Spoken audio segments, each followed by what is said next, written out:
Hello, everybody. I'm Miles O'Brien. Welcome to another edition of Healthcare Insights, brought to you by iMedicor, a series of programs focused on the healthcare industry, which aims to bring in thought leaders, industry experts, and newsmakers in an effort to clear up some confusion and help you understand one of the most important things in your life, your healthcare. And joining us on this edition is the president of iMedicor, Tom Dorsett. Tom, good to have you with us on the program. First of all, tell us a little bit about iMedicor. Certainly. iMedicor is actually the world's first personal health information exchange coupled with a social/professional network. So what that means is pretty much any physician, patient, or healthcare professional can come in, log on, register, and utilize the system completely for free. All right, so I'm out there seeking health care. How will this help me as a potential patient or somebody who just wants to find a doctor? Sure. As a patient, you can actually communicate directly with your physician electronically. So perhaps if you just need to ask a few questions or maybe follow up on a visit you had recently had, go into iMedicor, reach out to your physician, and they can answer you whenever they get the time to as well. It saves the trip in. E-consults are what they're called, and it's a new type of healthcare that a lot of health plans are actually compensating physicians for. So it's certainly gaining in popularity. Are doctors more and more moving toward e-consults as the way to go? Gradually, yes. It's becoming more popular, mainly, again, because they can get compensated for it. In the past, it would take up some of their time, and if they weren't getting compensated for it, obviously, they'd be less likely to do it. So now that that's transpired, they're definitely doing quite a bit more of it. It's, as you can imagine, a lot more convenient for patients, too, who maybe can't take the time to get up to their physician's office. Well, yeah, and just try to get a doctor on the phone. Not exactly, easy. Not exactly. Easy. What else can I do if I'm using iMedicor.com? Well, if you're a physician, you can communicate directly with your office staff, which is very important, especially if you're off in surgery or maybe you're on vacation. You need to get in touch with them, and iMedicor can facilitate that electronically. So again, you're not relying on the telephone. You can also communicate with other physicians that are either within your own health organization or in another health organization for the purposes of electronic referrals. Very much like that e-consult process works, you can also refer patients over electronically. And this goes on all the time as far as, of course, referrals go, so we simplify it. Okay, and as far as patients and their private information, there's a relatively new legislation out on this, HIPAA it's called. Certainly. Which is designed to protect patients and their information, keep it private. When you enter into iMedicor.com, how is all that information protected? Well, most importantly, with HIPAA, it's operating on a closed loop, so it's not interacting with your standard email services like your Gmail or your even Outlook or Hotmail and such. Instead, all of the files that are being exchanged, all the information is staying within this closed loop on the iMedicor servers. What's more, it's also fully audit trailed, so if anything does transpire, the administrators can go back and locate exactly who, what, and when made that happen. So that's very key to the HIPAA security rule, which iMedicor is fully compliant with. Yeah, people I'm sure would have some concerns about that, and you want to make sure that that information is protected and yet absolutely available in a free exchange between you and your doctor. Right, and it's a very hot topic right now with the American Reinvestment and Recovery Act. The HIPAA security rule is being taken a lot more seriously. There's been very few prosecutions in the past, but now they've made the punishment or consequences a lot more severe if there is a breach, especially for vendors. Those that are counted on to protect personal health information. All right, so I can communicate freely with my doctor. Doctors right. can communicate with their staffs. How else? I mean, I guess the analogy here is kind of a medical version of Facebook in a sense. You have this way, sure. a way of essentially social networking in a healthcare environment. What else can I do? Exactly. What makes it unique is that when you come in and register, the first thing you're prompted to do is create your own personal network, very much like some of the other networking portals work. Example given, Facebook and or LinkedIn. The first thing you do is create that network, and it's a sub-private network underneath the general population of the portal. So once you come in... And you control how much access anybody on the outside absolutely. will have, as you would in Facebook, right? Absolutely. No one can just come in and automatically start communicating with you. It helps keep out any sort of spam and also others that you would choose not to communicate with. So when you first come in, you create your profile. so that you can be identified. Others can reach out to you and invite you if you choose to have your information public. Maybe a patient would like to find you, or another physician in another town would like to refer a patient to you. That's very easy to do through iMedicor, through that public profile, which is visible to the general population.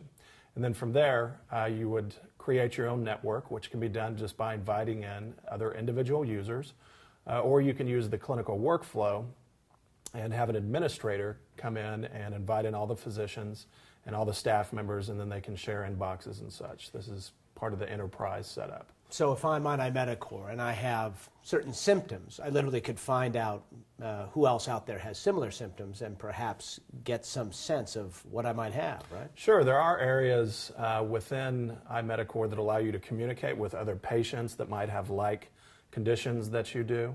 But by and large, it's really predominantly there as a communications network. But you certainly can identify others and begin communicating with them, and even talk about your condition in a HIPAA-compliant fashion. How will this help me as a patient? Obviously, it empowers patients in a new way, doesn't it? Sure, absolutely. Patient-controlled health information certainly is considered to be a wave of the future and where things are headed. As a patient, you can also come in and create a Microsoft Health Vault account. This is very important because once you get that personal health information, you want to have it stored to where it's safe, secure, and accessible.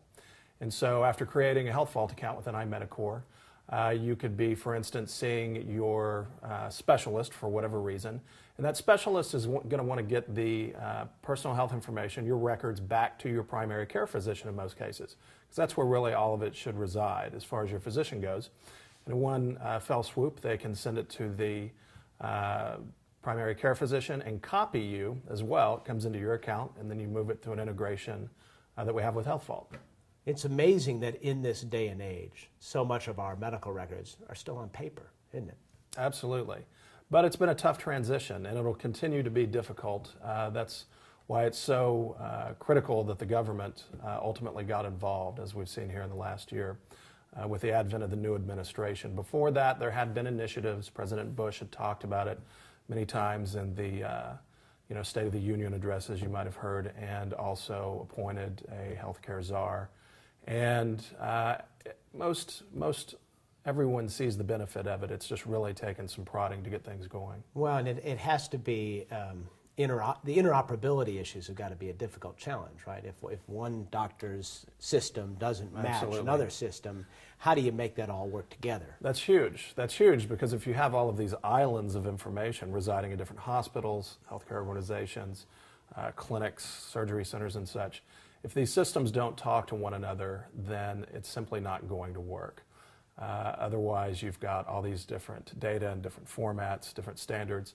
So that's what's really exciting about what's going on right now with the Office of the National Coordinator and the subcommittees under the ONC, the Standards Committee and the Policy Committee. They've been put together or assembled to create both standards and policies for healthcare IT moving forward. So the reason it's exciting is very soon we'll actually have standards that will allow all these different types of health IT systems to talk to one another. And it will take a part of the healthcare IT vendors to adhere to the standards and work together to create a health information exchange framework. All those files, all that information in all those places, to be able to have it all in one place that I can reach. Right. To me, that would be very exciting.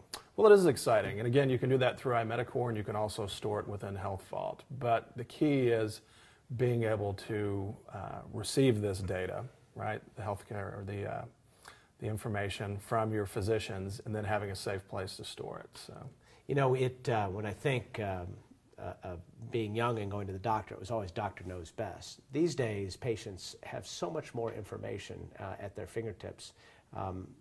That is a very useful thing, and I'm sure that it is changing healthcare in dramatic ways. Certainly, information can be their own personal health information or all the information that's available online. And of course, that's out there. You've got far more patients going and trying to find out certain symptoms and diagnoses online. And we also have a partnership with Search Medica that allows both physicians, healthcare professionals, and patients alike to come in and search for certain topics. On the physician side, there are different experiences within iMedicor. You've got the physician experience, the healthcare professional experience, and then a patient experience. Each has slightly different functionality. But the search engine through Search Medica on the physician and healthcare professional side will go out and spider over 700 different healthcare-related sites as a research tool. And just the same, the patient side will allow the patient to go out and spider any number of different more patient, consumer-oriented healthcare sites for information. Give us a few words about the company, iMedicor, and where it fits in this niche. How many players are there in this niche? There's quite a few. There's probably over 400 electronic medical records type applications vendors. iMedicor is very unique in that, as I was saying earlier, it is a healthcare information exchange, personal health information exchange, coupled with the professional network. And if you break it down into all its parts, each one, typically has a unique competitor, such as an information exchange type product or continuing medical education type product. iMedicor has many features, but the way it's all put together, tied into a unique social networking framework, certainly sets it apart. And as a company, iMedicor was founded back in 2001, and we are a publicly traded company.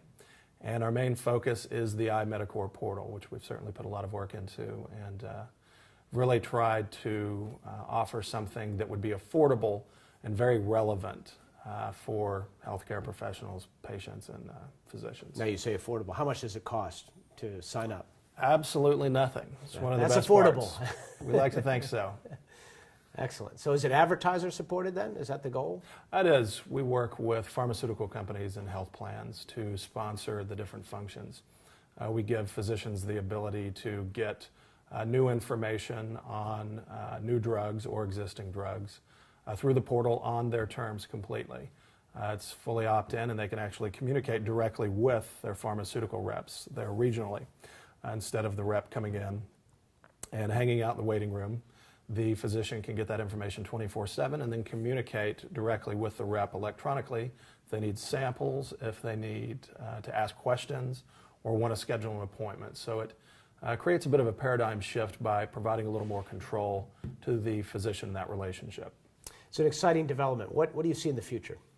In the future, we've got some very exciting things going on. We've got our new mobile apps coming out that will take the vast majority of the functionality within the online version of iMedicor and offer it on mobile platforms such as the iPhone coming out first. Then we're also going to be coming out on BlackBerry, Palm, and Windows Mobile.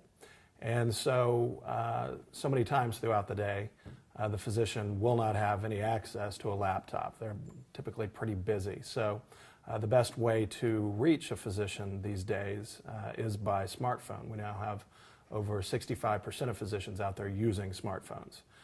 So it's a great conduit. And besides just the information exchange and such, the physicians will be able to voice record messages right there on their phone. And that message will be transcribed and be sent immediately to the recipient. In many cases, they don't have time to type in everything on the phone, especially if they're on the go. And then ultimately, we will be offering full transcription services through that same platform. So let's just give you a little taste of what we have coming out, but there's also some other very exciting things, but those will be coming out probably the most soon. Tom Dorsett, president of iMedicor.com. Thanks for being with me. And thanks for joining us on this edition of Healthcare Insights, brought to you by iMedicor. I'm Miles O'Brien.